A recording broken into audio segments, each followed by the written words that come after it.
Hello, everyone. Welcome to our edition of the Ohio Guys here. My name is Trishan Ocampo, and today have another special guest here online. We have good old Ben Balmaceda. How you doing, Ben? I'm doing great, man. Thanks for having me aboard. Yeah, definitely. I'm actually really excited to have you here. This is you. This has been on the little bit of the works for a couple of years now. Ever since you were brought into I guess the scene with your good old buddy Bryson Bogus, which you have made special appearances on his Twitch channel, and now and now seeing you kind of branch your own name in the voiceover industry. So I'm very excited to talk to one of his good old buddy boys here. Oh, definitely. I love Bryson so much. So yeah, definitely. He's been he's been a great person to be able to like adventure through the industry with. Definitely, he's a good man. So yeah, I'm actually really happy to finally make this happen. See you kind of grow your resume, grow your name a bit in different aspects of the field. So again, I'm very happy to have you here and just hear your thoughts about your work. Yeah, happy to be here, man. So how are you doing right now since we're now in the summertime with your voice work and some of your off time? Anything special going on with you? Oh man, there's like these past 2 weeks have just been like a whirlwind of just activity. Like I recently got approved for my new visa, so like that's been just a huge just win for me. I can keep doing what I love without any trouble, and like so many bookings happened in such short time. It's just been a flurry, and I've been working out too. It's just there's a lot of activity happening, both like in terms of my career and in terms of my personal life, and it's good. It's great. It's got me in a really good headspace, and I'm just charging forward at this point without any fear, and it's been great. Yeah. Although the weather could definitely be a bit colder in my opinion. We're getting 95 degrees down here in Texas, and it's a doozy. I I bet it can get really crazy with the weather in Texas. You guys just had that crazy winter front a few months ago. Oh God, yeah. It was the worst. I hated that. Like we lost power for like 72 hours, and I didn't get a chance to audition for anything during that time. It was the worst, but we got through it, and we're still kicking. So ain't nothing gonna stop us. Right on. So yeah, it's good that you're getting out of work, as you mentioned. You've been making out announcements recently on social media. So you Hmm. are definitely on the grind, just nonstop with all these titles coming out. Yep, yep, yep. So as we make that transition, since you are working a lot with whether it be auditions or being called in by studios at Funimation or anywhere else, uh, why don't you tell us, since you broke into the industry up till now, what is it like working in the voiceover industry as of today? Ah, man, it's honestly, look, so like to give some context, I grew up being a theater kid. I was a stage actor for a large part of my life, so I've always really loved acting. Um, but the thing is, I would move around a lot as a kid because my dad was a diplomat, so it was tough to find like a stage to really stay on. So like one day when I used to live in Australia, I was like, huh. Voice Acting Alliance. That seems like a cool little forum. I wonder how voice acting works. Is it just acting, but you're standing in front of a mic? And obviously, it's way more than that. But like ever since that point, it's just been the most fun I've ever had. Like doing anything. Like I play games and watch movies and all that jazz, but voice acting is always fun no matter what. And like getting to fast forwarding to today, getting to voice in anime and games and all sorts of stuff like that. It's just been so fulfilling for me, and just meeting all these different people, getting to know all these different actors, and being able to like play off with them, even though we're not in the same room, but I can hear them during like previews and stuff. it's a fantastic like career to have, and I'm so happy that I just threw everything I had into it and just kind of threw caution to the wind instead of getting like a desk job or something. It's been great. It's been fantastic. I'm really happy with it. Yeah, I'm very glad that you found a good spot for yourself in the voice-over industry. And again, just going back to with Bryson Bogg is one of your best good friends Hmm. who kind of like got people, his fans, his Twitch followers to kind of like take notice of you that you are in the industry. You still knew by that point when you guys were doing the Resident Evil 6 gameplays. I remember That those was that days. was so much fun. Yeah. It was a good way to kind of like at least show people that you're here and you're going to start doing more work, which you are right now, Hmm. and just being that in that community of the industry, having good reliable friends. Where now Bryson has introduced you to his other friends, would be guys like Joel Daniels, John Ramirez, Sage. Well, he's not a voice actor, but he's one of Hmm. his good friends that he likes to Twitch stream with. Just those guys, just those knuckleheads that Yeah. at least you guys can throw funny jokes at each other, and then branching out to other people that other colleagues in the industry for you to uh, just get to work with them, get to open more doors for you, trying to establish more of yourself, showcase more of your skills. So that really has helped you in many ways. Definitely. Definitely. Like yeah, I mean it's Bryson definitely has been, a great friend. As and but as well as like a fellow actor, but like I've got so many friends in this industry that have helped me out so much, like in terms of, not just, introducing me to their friends and helping my connections grow in a natural way, but just like being there for me, cheering me on, whenever I book something, like we celebrate, and like when they book something, I celebrate with them, and just having that like that community, that like network, like I wouldn't be here if it wasn't for them at all. Like they're the reason that like I am here. I'm at where I'm at right now, and like they're even the reason why like I'm like winning so much like outside of voice acting. Like they've pushed me to really like better myself in so many different ways. So yeah, I'm so grateful to, not just Bryson, but everybody that I've ever talked to and met, and like yeah, I love my friends a lot. Yeah, no, you definitely do. You've always either had them on your Twitch channel as special guests, or you guys have fun little interactions on social media.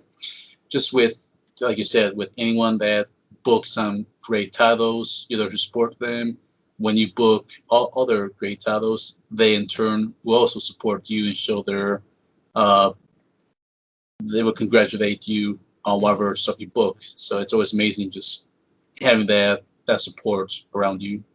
Definitely. That's the magic of the industry. Like being able to support your friends in that way, and like letting them like, because I've spoken to a lot of newer voice actors that are like, man, whenever I see other people like posting how much they're booking and all that stuff, like it like I just feel jealous to them, and I'm like you're allowed to feel jealous, but like it's cooler. I mean, it's healthier to let their successes motivate you. Like, oh man, like you're winning. I want to go up there and meet you up there where you are, and like I want to be able to join you like in Success Town or whatever.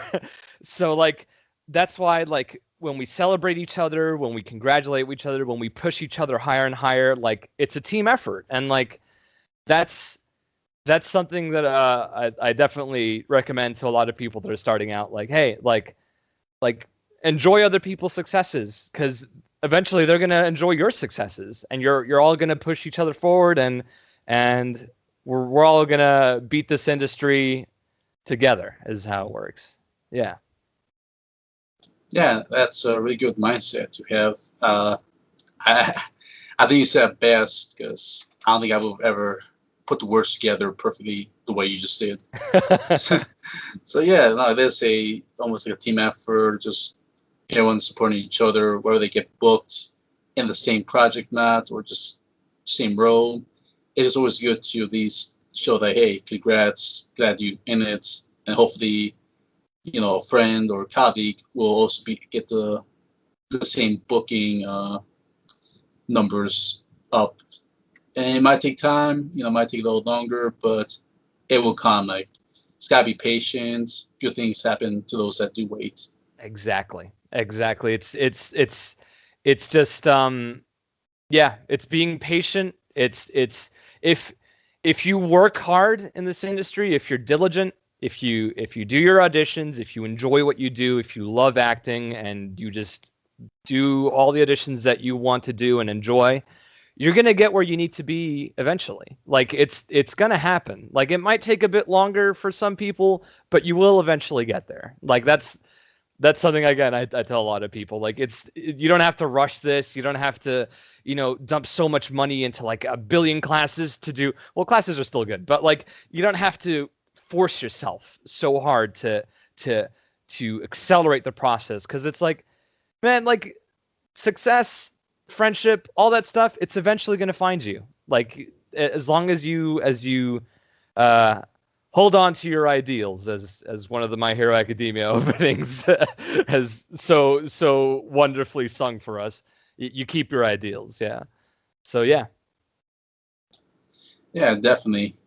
And to make the transition from getting to work with so many great people, being part of tons of great titles, why don't you tell us what is your favorite project you have worked on? It's a tough one, right? Oh yeah, it's like I've always been so bad at like singular favorites. I'm like, I'll give you my top 5 or I'll give you my top 20. But yeah, my favorite, I think I would I would categorize them based on like my favorite, game that I worked on and my favorite anime that I worked on and all that stuff. I feel like my favorite game that I worked on is definitely Project Wingman, because I'm a huge Ace Combat fan, and like Project Wingman is like this spiritual successor to Ace Combat. It has like super cheesy voice acting and like great, which I got to be a part of, which I loved because I loved the voice acting in the Ace Combat games, and it was like such a huge dream come true to be like approached by Matt, the voice director for the game, and he's like, "Hey man, like I wanna offer you this role. You're gonna be one of the main wingmen in the game." And I was like, "Oh heck yes, dude! Like sign me the heck up!"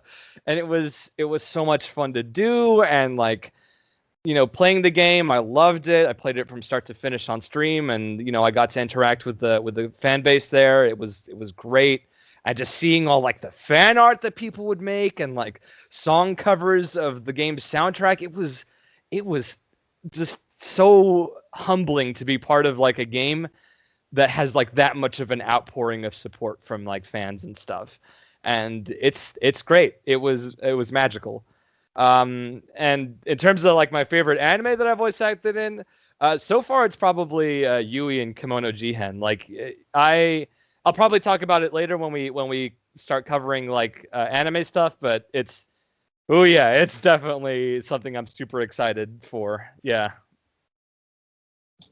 Yeah, no, those are some good titles. I've spoken to some of other castmates on both, well, mostly in Project Wingman, so I can really tell it's special in its own ways. And yeah, with Kimono Jihen, as mentioned, I'm I'm excited to kind of like dive deep into that one once we make that transition. So Definitely. so in the meantime, just to kind of cover your indie video game work to those that want to know about where you kind of started, which would kind of be like more indie titles before making that transition to the anime. To kind of start us off in the path, why don't you tell us what was it like working on God Complex? So God Complex, man, it's been quite some time since God Complex, but I still remember it quite fondly.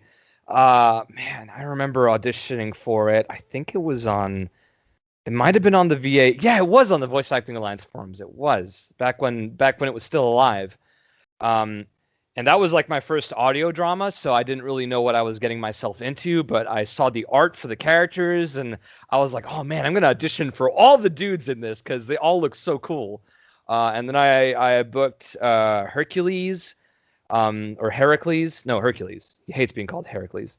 Um, and I got to work with Zoe Cox. She's amazing. She's a really talented artist, and like we met in person during an anime con, and she's like the sweetest person ever. And yeah, it was cool being. I don't really talk to NPC that much anymore because I'm just so busy with all the other stuff. But they're great people, great team. It's a really cool audio drama. Like, it honestly deserves way more views than it gets. And like the character designs are awesome, and it was a lot of fun to work on. Yeah, definitely. I do miss talking to them. Like, I'm probably gonna talk to them after this interview's done. Yeah, go ahead. Catch up. Just talk to them, and you can always mention that, hey, I haven't talked about Scott Comics in a long time until I had this interview where they brought up that title. So Yeah, definitely. yeah, always good to revisit old titles that may have been a while, but I'm pretty sure they always hold a special place in you, just doing the work back then, and now afterwards we think about like the process, the effort that all went to, rather than like an older title. So yeah, Yeah. glad to hear you enjoyed it, and you can't go wrong when it comes to the Greek mythologies. They always have great stories to tell and these familiar characters, and depending on how on how descriptive you get into the stories of these Greek legends. So Yeah, definitely. we could do the old school way where it's not as pretty, it's not as reassuring, whether you want to do the Disney version or just a new version completely. So yeah. Yeah. But again, it is always fun to just cover the Greek mythology. For me, I will always go for God of War. I enjoy hearing their take on it. So Yeah, I'm a big fan of those games too. They rock. oh, they sure do. All right, and to rewind, coming back to another title you already touched upon, which is Project Wingman. Why don't you tell us what was like working on that project? Yeah. Like I did cover a bit of it when I was talking about how it was my favorite. But yeah, the reason I actually booked the character of Diplomat, that's who I play, Hitman 2, is I worked with Matt, the casting director, on a previous flight combat game called Vector Thrust, that's also out on Steam. The problem with Vector Thrust, it's not very good. it was kind of a rough kind of project. That was like my first original, like that's the first indie thing that I ever voiced for ever. And yeah, there was definitely so it was a rocky start for a lot of people there. It was, Matt's first time directing and everything. So kind of a rough spot, but like fast forward like 7 or 8 years later, and he just reaches out to me like out of nowhere, completely out of the blue, like, hey man, hope you've been doing well. Like, I'm doing a new flight combat game, and like I promise it'll be better this time. And it definitely was. It was a lot more fun. And like, yeah, he brought me on. We knocked out all the recording of the game in like a weekend. And I did also help out with a bit of the casting, so like, to fill out some of the rest of the characters in the game. It was great. I loved working with them. I still love the Wingman team so much, and I'm personally hoping that they make Project Wingman 2 at some point. That would be super great. I cannot confirm if there is one in production because they haven't told me. So yeah, here's hoping. Yeah, I'm glad that you enjoyed the I guess like you said, like a little game that pays homage to the Ace Combat. It's a very Yeah. different type of game where it's all like jet fighters fighting each other. So Hmm. I'm pretty sure it's not everyone's cup of tea. It is again a game about jets, so it's got an acquired taste to those that do want to give like a shot, or they just see the cover and you see a big plane on it, they may not get drawn to it. But for those out there that enjoy that type of gameplay, it does look cool. I haven't really had a chance to play these myself, but from the artwork and from the cast members, I can tell it's a good crafted project right here. And one of the other cast members I spoke to that was in this one was Madeline Doro, who I interviewed Hmm. like almost last month. She enjoyed being part of this title and had nothing but good things to say about it. And you as Yeah. well enjoying it for many different reasons. So yeah, glad that you enjoy being part of this title. Yeah, definitely, definitely. It's great, and yeah, to anybody listening that might have just a tiny bit of an inkling, for Jets in general, I promise this game's a good one to get started in. It's very good.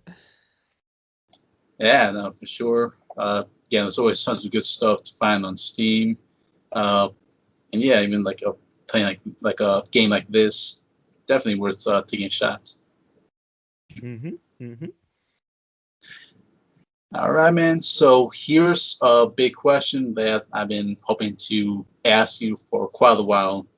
And as you mentioned earlier, with your family moving around, your father's work, I think it's a perfect opportunity for the viewers or the listeners out there that are tuning in to kind of like know more about you, your background. You are a Chileno descent. You got family rooted in the country of Chile, which is why Spanish is also another uh, language you speak. For Hmm. those who don't know, and you got to be part of a very unique project on Kickstarter that got to, in a way, represent your own home country. And this one is called Carta Prat. Why Hmm. don't you tell us about this project and touch upon your heritage as a Chileno? Yeah, definitely. Like it's so first off, I'm straight up Chilean. Like I'm 100% Chilean. Well, actually no, I'm 80% Chilean and 20% Argentinian. So I think that's a quarter. But yeah, my parents are Chilean. Like it's where my pats like I've got a Chilean passport and everything. So I'm definitely from there. Um, Carta Brat is definitely something that it's something that caught me off guard when I first found out about it because I was the studio that I worked with to because I'm voicing one of the characters in it. I think the main character in Spanish. Um, I was reached out to by Extra Terrible Studios. They're a studio down here in Dallas, Fort Worth, that are they're cool guys. They're awesome. They're doing a lot of bilingual stuff. They've also done like a bilingual dub of a short animation called Star Burglar, which I'm also in. They reached out to me about this new project that's happening, this Kickstarter for Carta Prat. And they were like, yeah, this is like a Chilean animation, like indie animation that a team in Santiago is doing. And like, yeah, we wanna like, would you be interested in helping out with that? And I was like, yeah, absolutely. There's like, for me, like Chile definitely has like a scene for this kind of stuff. They've done a lot of like really interesting indie games. Like if you've heard of Xenoclash or Rock of Ages, those are Chilean made games.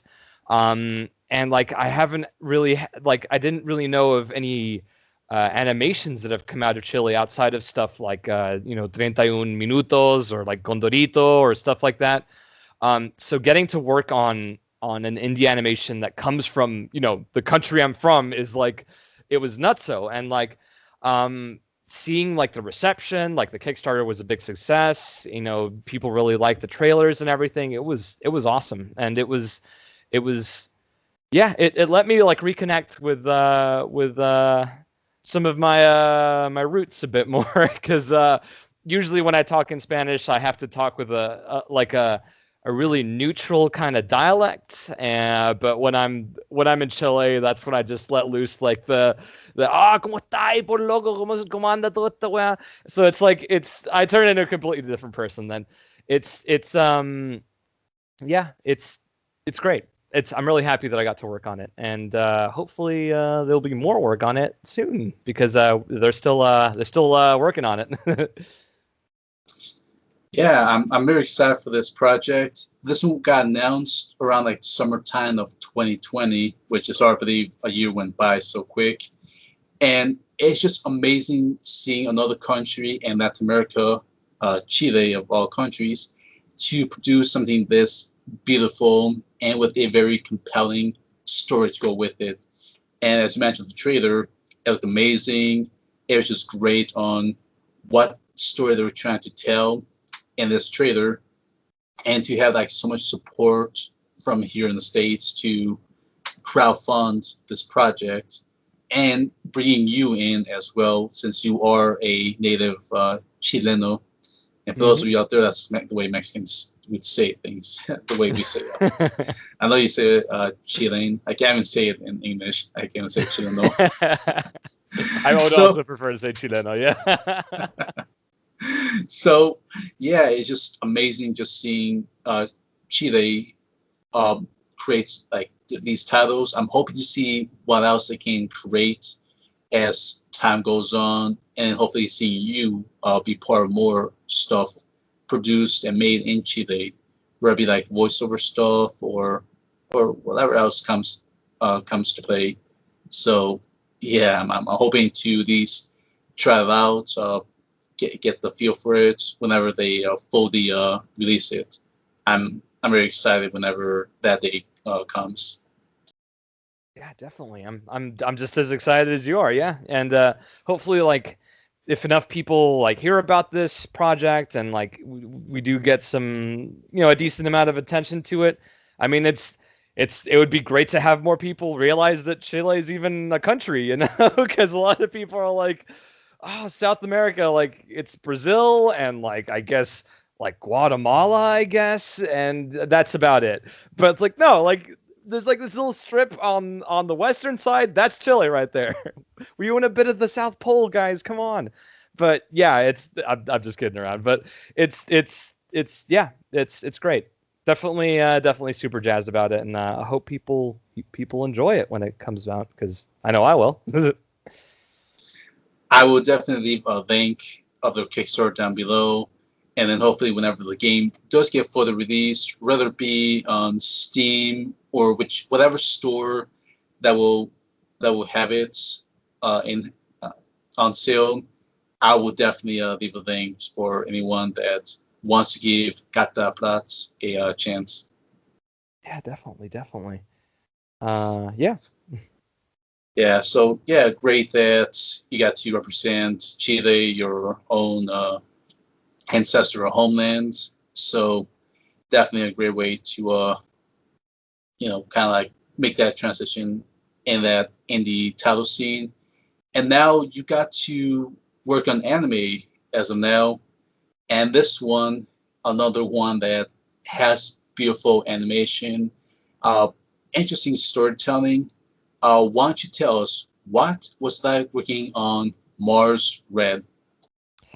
So Mars Red, man, oh man, when I got to audition for it, I was like, what is this? I'm like, I've never heard of this show before, and I looked it up, and it was the anime adaptation of a stage play, and I was like, what? Like, it's the first one ever made, like the first anime based on a stage play ever.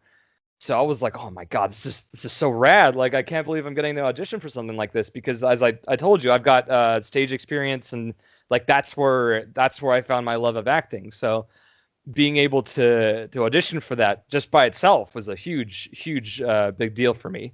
But then, one day I woke up to an email saying, "Hey, we'd like to bring you in for this," and I booked Moriyama, the lovable soldier boy that gets to basically show around Sean Schemmel's character, and it was such a cool thing to be a part of. Like, the animation, as you said, is beautiful. The stories are awesome. Like, it's like each episode is kind of told in the same way as like a theatrical performance. There's a lot of like play with viewpoints and cinematography and like the way things are framed. It's a feast for the eyes. And I just being able to be a part of that, even as just this like super enthusiastic young man who's just here. He's not even, the story's about vampires hunting other vampires I think it's the 20s in Tokyo, or it might be the early or the late 1900s. But being able to, be just like just a member of that world was a huge honor, and it was great fun. Yeah. And being able to act in the same scene with Sean Schemmel, who's the voice of Goku, that was a huge honor. It was great. It was awesome. So yeah, a lot of thanks to Jade Sexton for bringing me on, because it was awesome. Yeah, no, it's a very great show, and as you mentioned, this takes place 1920s. They did say 1923 exactly when they in the first episode. Yeah. I like how they cover that old 1920s Japan, where it was still in that border line between its old classical Japan style while introducing this new modern westernized influence of Japan. So you have those two in that little balancing act between those two worlds. And as you mentioned, the cinematography, I enjoyed the camera angles, how in each scene, like, it would shift to a different like viewpoint, or it would shift in a way that almost felt like you're watching a movie, like an old I want to say like probably like kind of like the 80s style. And then if you want to do more like mystery, like I would throw it back like in the older times where as a guy who studied film history, camera angles, and just trying to make a film with the camera shifting all over the place, it's also a great way to get the viewer or the audience members engaged on what's happening. Every scene has purpose. Every scene is almost like telling a story. Like, I have one perfect example. When the camera was pointing at the theater poster, you have like the one of the females who looks really I guess really old school, who's got the traditional Japanese dress, and it was like she's just holding the head of her lover. So it's a way that kind of foreshadows if she is going to, in real life, she's going to kill her loved one and just hold her head the same way. So it's no interesting technique that you don't often see in anime, and even nowadays with modern films, you don't see that art anymore. It's almost a lost art by this point, and it's a refresher just seeing that kind of stuff get put into this anime here. Yeah, definitely. That's why a lot of people that's why I feel like so many people sleep on Mars Red, because it's like, there's so many like shots in that thing. Like, there's so many like just scenes where there's stuff in the foreground that like draws out boundaries between characters, and like, as you said, like there's one part that I vividly remember is when there is that poster of the play Salome that the first episode is more or less like based on, and there's so many moments where like Sean Schemmel's character will walk by it and his shadow lines up exactly with like the main character's face on the poster, and it's like that kind of visual storytelling is definitely something that a lot of anime don't really dabble in as much, and it's fantastic, and it's one of the ways that like you can see like this is a show based on a theatrical performance, so like maybe that's probably what influenced all these choices and all these different just influenced how the show looks in general, because it's just it's one of a kind. It's definitely it's a treat. Yeah, I'm happy that I got to check it out. And again, just I believe this one just focuses more on the art aspect rather than the action, or more of just I guess the wild side of storytelling. Like, yes, we have our action shonens, we have our epic fights, whether to be like with samurais fighting each other. We have our giant robots being the bolts of each other. But then we have like a show like Mars Red. It's very subtle, low key. It focuses on trying to tell a story rather than be flashy in its storytelling. So again, I have nothing but respect for Mars Red and the direction of how they want to tell their story. Yeah, fully agree. And it still does have just a teeny bit of action. Like every now and again, there are some vampires that get killed, but it's more of like an appetizer every now and again to keep you to keep things just varied. But yeah, very good show. Very, very good. Yeah, indeed it is. Still on Filmation now. For those of you curious and watching something different, I recommend Mars Red. All right. So another title that you announced like a while back, still newer, still something that's fresh for people that want to check something else that's new in the summer lineup. Why don't you tell us what was it like working on Skate Leading Stars? So in Skate Leading Stars, I play Ajikata. He's a member of one of the teams. I can't fully remember at this time, but I've always been a big fan of sports anime. Being able to I used to watch a lot of Slam Dunk back in Chile, like the Spanish dub of it. But so being able to be in a sports anime, like even if it is figure skating, which I'm not the biggest fan of, but I do appreciate the artistry of it, and I appreciate the talent of the skaters that do it. It was interesting. It was definitely Ajikata doesn't really speak all that much. He's like, yeah, we've got this. Or like, yeah, come on, we're gonna do this. And it was still fun. And like I got to, the cast in that show is huge. There's so many of my friends are in it. And all the other members of my team are like some of my best friends. So it's great to like all of us be a team in a show, as well as being best friends out of the show. Definitely, yeah, it's a cool show. Yeah, and as you mentioned, we have been seeing a lot of sports animes on the rise these past almost 4 or 5 years now. Maybe I'm stretching it, but every time any of these companies, or be it Funimation or High Dive or anywhere else, whenever they announced a sports anime, you can tell we're going to get big cast, and this show has a certain story telling they want to show the audience. So. Yeah, especially Skating Stars. I'm pretty sure you've enjoyed it for different reasons. And if I'm not mistaken, this is actually kind of your first one so far that you've done in this degree.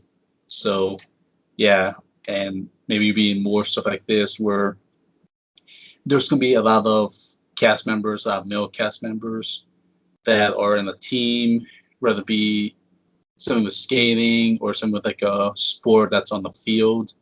So yeah, it's just so much we're getting nowadays with these sports animes. It's just overwhelming in a certain way. Yeah, yeah, definitely. There's at least like one per season that comes out at the minimum, but yeah, I would not be opposed to being more sports animes. Yeah, that'd be a lot of fun. Yeah, and we do have a bunch of more seasons to follow up, and we know and we know Filmation or whoever else out there will pick something up, and you might get casted, especially if there's gonna be a lot of characters in it. So yeah. Hmm. All right, man. Now we get to talk about this show that you mentioned before that I'm sure you're excited to talk about. Why do we talk about Kimono Jihen? I was stuck working on that one. Yes, man, I watched this when it was airing back in I think it was like around January of this year.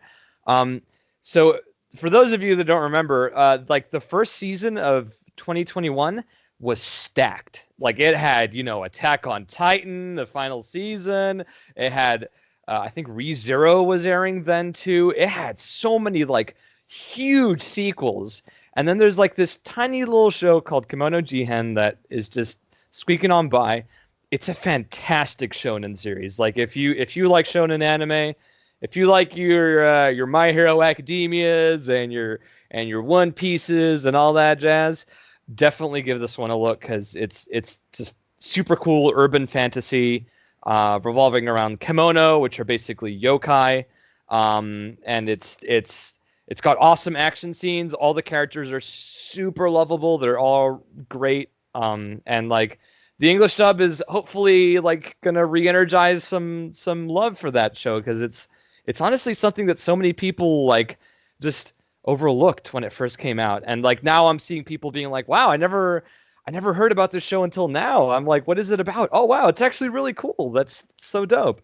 And I am so happy to be playing Yui. He's basically the brother of one of the main characters, Akira. Right now we're on episode 4. No, we're on episode 5, 6. Yui does show up in a flashback in episode 4. That's like your first taste of him. But this is kind of a spoiler. If you're watching the dub, you can just close your eyes and I mean block your ears and go la la la la la for a couple of minutes. Yui does show up later on in the show, and like he gets this whole arc to himself, and I'm in the process of we're getting that done now, and it's oh man, it is. I am so excited to see how people react to it because it's the first time I'm really playing a character who's like a badass. So like I get to be super edgy and cool, and it's a first for me, and it's been a challenge definitely because I'm not used to it, but I'm just super happy on just doing it. And the cast is great. AJ Beckles as Shiki is just he's killing it. He's absolutely slaying it. And Cassia Wulu as Akira, and like Maddie Morris as Kabane, and Patrick Seitz as Inugami. Like this cast is amazing, and I'm so happy to be able to be a part of it, to join them. And I'm also a production assistant for the show, so I do work a little bit behind the scenes to make sure everything's looking spick and span before it gets sent out. And yeah, it's a great show. I love it. I love working on it a ton. I'm so grateful to Brittany Lotta and Matt Shipman for bringing me on, the dynamic duo over at Coach's Sound. They're amazing, and you should all watch the show. Yeah, no, I'm very glad you're enjoying this title here, and you got a lot first as we are going through the questions. This is your first shonen, then you did your first sports anime, then before that your first I guess more of a drama series, if you want to label that. So yeah, you're getting experiences in so many different genres and different character types that you get to fill the shoes in. So yeah, Kimono Jihan just being special in different ways, and with your character just something completely different than you have ever voiced before. So you're definitely getting some experience right there. So Yeah, yeah, it's just so much. it's so exciting. Like, and it's again, it's something that I just never thought I would do. Like when I hear my voice back, I'm just like, oh, I'm just a wacky dude. Oh, that's what I'm gonna be cast for. But then Brittany's like, hey, I'd like you to play this character, and I'm like, are you sure you want me to do that? Because I've never played anybody that's like talks like this, and he goes super dark and deep, and it's so edgy and stuff, and it's like it's wild. I didn't think I was capable of it, but now that we've been doing it more and it's been chugging along. I'm really excited to see what other people think of it. Definitely, I want to hear people's thoughts on how I did, and yeah, I would love to play more stuff like that. I want to be edgy as much as I can. Anime is never short on shonens. We all We're know edgy that. dudes. Or edgy dudes. All right, man. So just to kind of like wrap up stuff that you've been doing lately, and this one is kind of the newest of the newest that you have announced. You got to voice in. This one is season 2 of Megalobox. What's like beginning on that show? Yeah. Oh man. Oh man. Megalobox 2 season 2 is, as it stands right now, it's my anime of the year. Like by far. It is like the first season is like this underdog story of this boxer Joe climbing up through the rankings, like going from like this deadbeat nobody in like the slums to fighting in like the world's biggest arena, and like it's all like boxing but with like exoskeletons, so it's like cybernetic kind of boxing. But season 2 is like it's so much darker. It takes place 7 years after season 1. It's like it turns into like the story about regret and the sins of your past and being able to forgive yourself, and also about immigration, which is wild. Like I didn't think an anime would really tackle the subject, but the first 4 episodes it revolves around like this immigrant community in the country that takes the show takes place, which I would assume is Japan. But they're all Hispanic. Like they have Hispanic culture within them.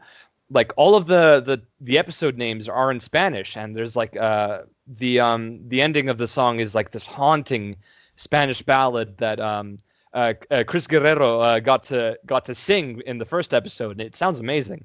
But yeah, I'm one of the immigrants that shows up throughout that arc, and as an immigrant myself, it was definitely like when I first got called in by Kyle Phillips, I was like, do you realize how appropriate it is for me to play this character? Because it's like I'm kind of going through what he's going through in a slightly different way. But it's as I said, it's been a lot of firsts. This was the first time that I connected to a character as much as I did this random immigrant dude, because I'm like, I know what it feels like. I know what that feels like, and it definitely influenced my reads. And it was also good to flex a bit of the Spanish every now and again, So it was definitely a lot of fun. It's a fantastic show. If you're listening, go watch Megalobox season 1 and then season 2 right away. It's outstanding. Best show of the season. Well, probably best show of the year. Yeah, no, Megalobox. Like when season 1 came out, people raved about it, and I just can't believe like how many years it's been, from season 1, and then we finally got season 2. Season 2, as many other shows that we as fans, us as viewers, always wondering like when is season 2 coming out, or when is season X coming out, and it's always. And I have noticed that Japan has been very good when it comes to seasons than they were back in the early 2010s, late 2000s. Yeah. So yeah, just looking back now, it's like, wow, like these past 5 years or so, they've been very good giving us our season 2s. Whether they take a little longer or they come really quickly to our surprise. So Yeah, Megalobox 2, and I almost forgot about that title until I saw the news from Funimation that they got season 2. They already got Yeah. the dub cast ready to go. I was like, oh wow, this is a surprise. I almost forgot about this. And then seeing your announcement that you're part of it and getting to play an immigrant character, I'm pretty sure it hit home for you in different ways. Just getting to represent both the immigrant aspect and also the Hispanic slash Latino, whichever Yeah. word that people want to use. So I think that's amazing for you, just getting to fill the shoes, because you know what an immigrant feels like. You know what Hispanic feels like more than any non-Hispanic out there. Oh yeah.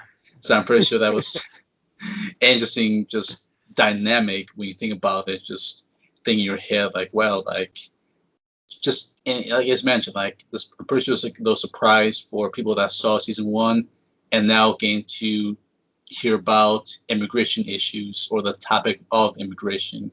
So I'm happy that an anime can cover that. We don't really get much of those with like the real world stuff. Like this is kind of like the first one for you. I have seen this topic in like more older shows from back in 2000s, but nowadays just the newer shows where they will tackle that subject, and it's always good to just see these mediums just discuss it, break it down, surround the storytelling where it has like an impact in both the fictional world and our world, that we the audience members can relate to or see what's up in our backyard when it comes to immigration.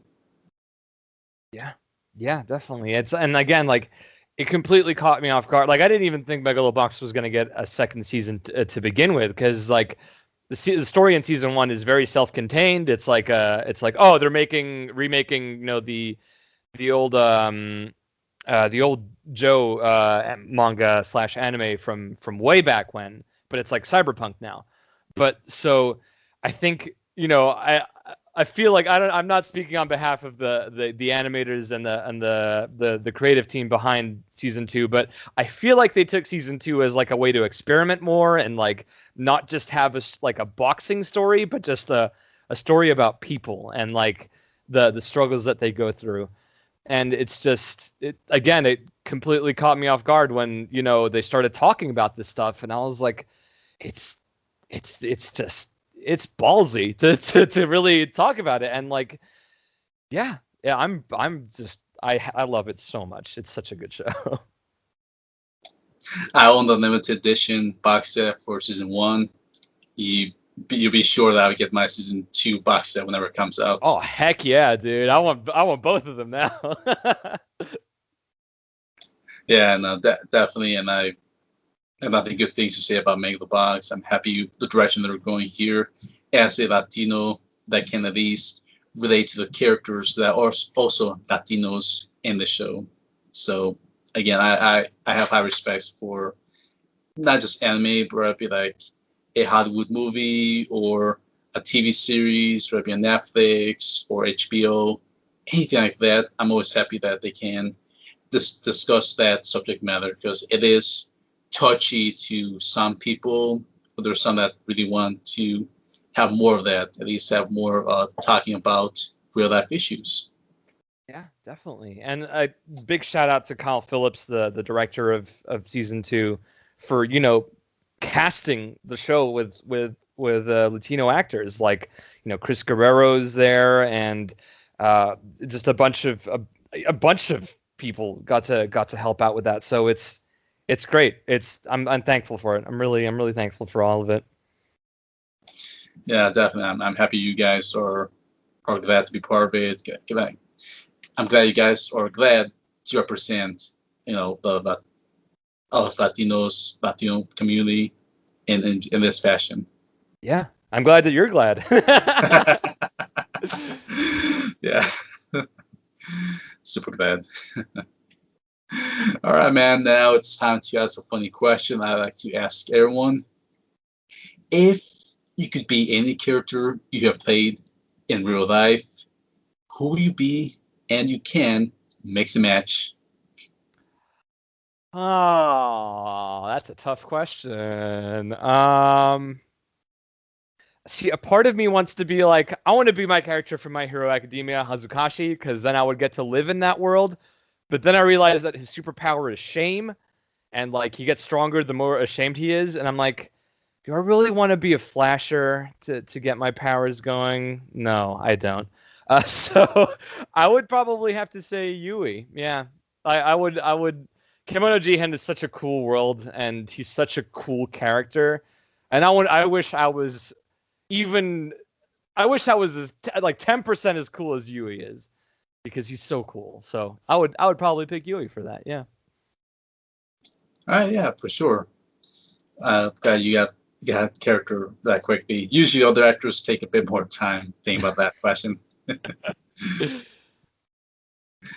All right, man. So as we wrap this up closer, is there anything else coming out that you can talk about, or anything you want to plug in at this time? There's outside of Kimono Jihen, that's probably the only thing I can be like, hey, look out for this, because episode 10, 11, and 12, those are the ones to look out for. The last three of the season. I do want to give a big plug to the Voice Acting Club. It is a big old Discord server / forum that has a ton of resources, a ton of people there giving advice, everything you could ever want to get started as a voice actor. If you go to voiceactingclub.com, you'll find a link to the Discord there. There's a ton of stuff that gets posted there every day, like, people giving advice. Casting calls get posted there all the time. I'm one of the admins there, so I kind of have to plug it because I help run the place. But yeah, it's a great resources for a lot of people if you want to get into voice acting, and if you take it seriously, that's the place to be. It'll help you out a lot, I promise. Yeah, I think that's all the other. That's basically all I have going on. There's a lot of things that I have cooking right now that I can't announce at all, but it's all stuff that I'm like, man, even if I told you, you wouldn't believe me what it was. It's a lot of exciting things are happening, and I can't wait to talk about them in the future. Yeah, definitely. Again, those NDAs. Hopefully, whenever certain shows get announced, I know you're just working nonstop, and we can see the results with what we've been posting online. So, as you make these announcements on social media, why don't you tell us about the platforms you use? Any Facebook, Twitter, Instagram, and a Twitch channel for your gaming times with your friends? Yeah, definitely. Like my main social media, the main place to be to listen to me is Twitter at Ben B Voicing, because I be voicing. That's where I post everything related to my voice acting stuff, and occasionally I will post some stupid jokes or talk about Shin Megami Tensei, because I love that series to death. I'm so excited for Shin Megami Tensei 5. But yeah, that's the main place to be. I do stream occasionally on my Twitch, but I'm hoping to get that changed. I'm going to be implementing a schedule really soon. I'm going to have my own Discord server for that. I'm going to have like this big channel launch. Hopefully it'll all work out. I know a couple of people are helping me out with that as well. But yeah, the Twitch is also Ben B Voicing. They're both, everything's the same name. Yeah, and yeah, it'll be exciting, hopefully. Yeah, I'm very glad that you're getting more work now, and now that you're getting more engaged with Twitch, I'm excited to see how this will pan out for you in many aspects. Same here, man. I things have started off strong this year, and I'm hoping to keep that hype train going. Same here, man. Same here. So I'm very glad we finally got this interview done. Again, took a while just so we can finally see you build more of your resume, get more stuff under your belt, so we can dive deep into these projects as we did. So I'm very happy that we got the time to make this happen. Got to have this chance to talk to you, make this whole interview possible, and I'm excited to see what's going to happen next in this next year, and so on and so forth. Yeah, it's thanks so much for having me, man. I've as you can tell, I love talking about this stuff because I think it's really cool. So yeah, I'm really glad that you brought me on, and hopefully people will get inspired to check some stuff out that they weren't considering before. Yeah, definitely, and hopefully, we'll see if you get more stuff, get into more animes, more indie titles, or whatever else comes your way. Happy to plug that in. Happy to get another interview in the future once you keep cranking out the good stuff.